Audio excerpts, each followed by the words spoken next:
नमस्कार दोस्तों, स्वागत आप सभी का मेरे YouTube channel super fit health में। दोस्तों आज मैं आपको बताऊंगा कि जिनका ओवरवेट होते हैं, जो रनर ओवरवेट होते हैं, उनको क्या क्या प्रॉब्लम्स फेस करनी पड़ती हैं और वो उन प्रॉब्लम्स को कब और कैसे उसको क्योर करेंगे। तो चलिए मैं आपको एक एक करके वो प्रॉब्लम्स आपको बताता हूं और उसके जो पॉसिबल तरीका होगा जिससे आप बच सकें वो भी मैं आपको बताऊंगा।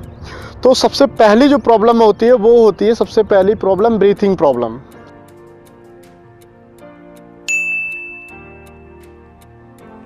क्योंकि जो ओवरवेट होते हैं उनकी चेस्ट पे भी फैट काफ़ी इकट्ठा रहता है, तो जिसकी वजह से जो फैट होता है उस पर वजन भी डालता है। अब जब हम ऑक्सीजन को लेते हैं तो वो प्रॉपर तरीके से अंदर इनहेल नहीं हो पाती, क्योंकि यहाँ पे ज़्यादा वेट रहता है जिसकी वजह से ज़्यादा प्रेशर पड़ता है, तो जिस वजह से हमें ब्रीथिंग प्रॉब्लम होती है, क्योंकि हम प्रॉपर तरीके से इनटेक नहीं कर पाते हैं ऑक्सीजन को। लेकिन जब आप कंटिन्यूस रनिंग करते रहेंगे तो आपका फैट लॉस होगा और उसके साथ में हमारे चेस्ट पे जो फैट इकट्ठा हो गया है वो भी धीरे धीरे कम हो जाता है, तो इसके बाद में आपको उससे राहत मिल जाएगी। सेकंड पॉइंट होता है आपको साइड पेन होता है।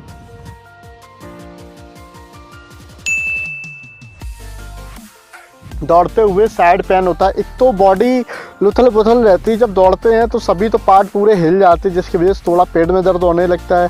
और उसके साथ साथ ही जो हमारा डायफ्राम होता है, जो ब्रीथिंग प्रोसेस में ब्रीथिंग प्रोसेस को करता है, वो प्रॉपर वर्क नहीं कर पाता, जिस वजह से ब्लड सप्लाई हमारे पेट में सही से नहीं आ पाती। यहाँ पे जो गुर्दे हैं, जो हमारी किडनियाँ हैं, इनमें सही से ब्लड सप्लाई नहीं हो पाती, जिस वजह से हमें साइड में पेन होने लगता है। तो जैसे कि मैंने बताया, जैसे ब्रीथिंग प्रॉब्लम सॉल्व हो जाती है, इसी तरीके से आपका साइड पेन भी धीरे धीरे, जब आपका फैट कम होगा उसके साथ में साइड पेन भी ख़त्म हो जाएगा। उसके साथ में आपको आपकी अपर बॉडी होती है, उसके लिए आप डिप्स मारते रहिए, क्रंचेस मारिए, जिससे ये बॉडी, जब अपर बॉडी आपकी मजबूत हो जाएगी तो ये दोनों प्रॉब्लम एक साथ में आपकी ख़त्म हो जाएंगी, ब्रीथिंग प्रॉब्लम और साइड पेन। थर्ड जो आपको मेन प्रॉब्लम होती है वो शिन स्प्लिंट की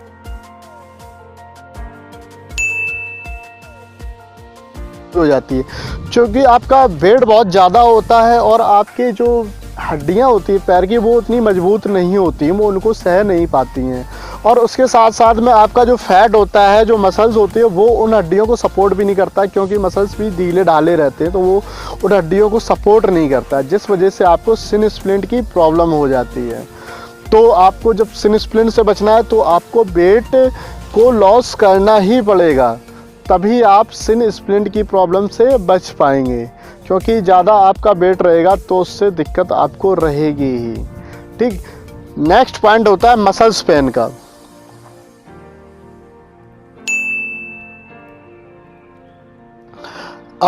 जब ओवरवेट रनर होते हैं उनका जो मेटाबॉलिक रेट होता है वो स्लो हो जाता है, जिसकी वजह से जो हम प्रोटीन लेते हैं वो जल्दी टूट नहीं पाता है, और मसल रिपेयरिंग के लिए हमें बहुत ही जल्दी प्रोटीन की ज़रूरत होती है जो कि आपकी मसल्स को रिपेयर करे।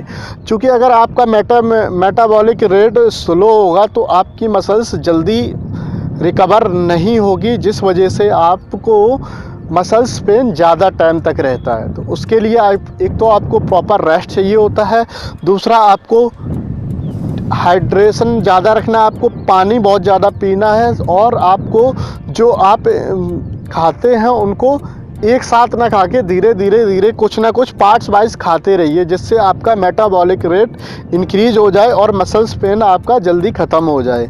नेक्स्ट जो आपका जो आपको प्रॉब्लम होती है वो आपकी होती है वीक बोन डेंसिटी।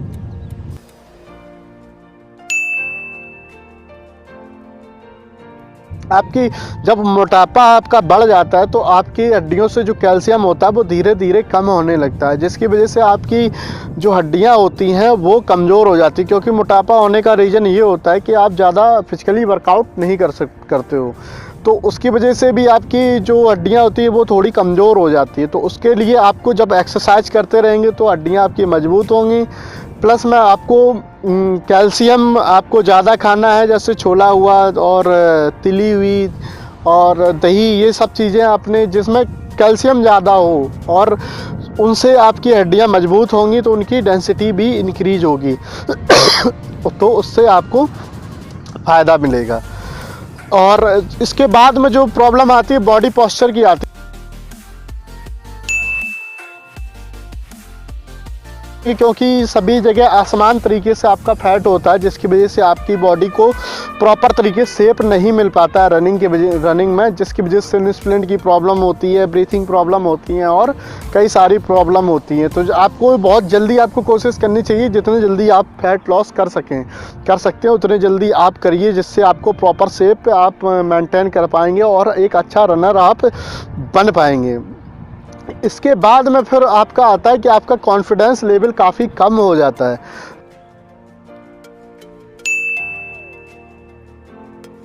जो ओवरवेट होते हैं उनका कॉन्फिडेंस काफ़ी गिर जाता है, क्योंकि उनके अंदर कैपेसिटी तो होती है लेकिन वो दूसरे को डिफीट नहीं कर पाते हैं। कुछ लोग ऐसे भी फील्ड में मिल जाते हैं जो कि आपको मोटिवेट करेंगे, कुछ लोग ऐसे भी मिल जाएंगे जो डीमोटिवेट करेंगे। तो आपको अपने अंदर कॉन्फिडेंस रखना है, अपने ऊपर विश्वास रखना है कि हाँ मैं रनिंग करता रहूँगा और मैं सबसे अच्छा रनर मैं बनूँगा। तो कॉन्फिडेंस एक बहुत बड़ी चीज़ है रनिंग करने के लिए। अगर आप एक ओवरवेट रनर है तो आपको कॉन्फिडेंस अपने ऊपर विश्वास रखना होगा। जो लास्ट पॉइंट मैं आपको बताने जा रहा हूँ वो है आपका राइट डाइट प्लान।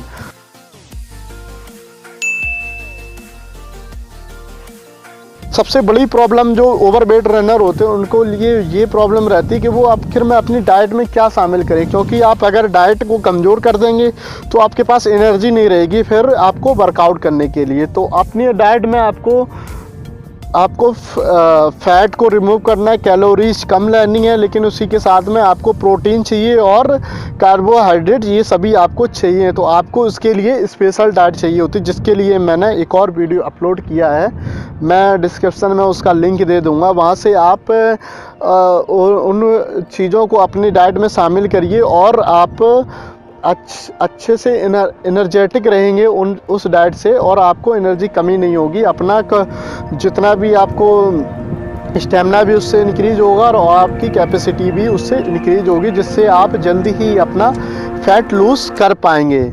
तो चलिए, ये मेरा वीडियो आपको कैसा लगा है ये मुझे आप ज़रूर बताइए। मेरा वीडियो अगर आपको पसंद आया तो उसको लाइक ज़रूर करिएगा, और मेरे चैनल को अगर आपने अभी तक सब्सक्राइब नहीं किया तो उसको अभी सब्सक्राइब कर लीजिएगा, क्योंकि मैं आपके लिए ऐसे ही वीडियो और लेके आता रहूँगा। आपकी जो भी प्रॉब्लम्स हैं उनको मैं सॉल्व करने की कोशिश करूँगा। थैंक यू, धन्यवाद, जय हिंद।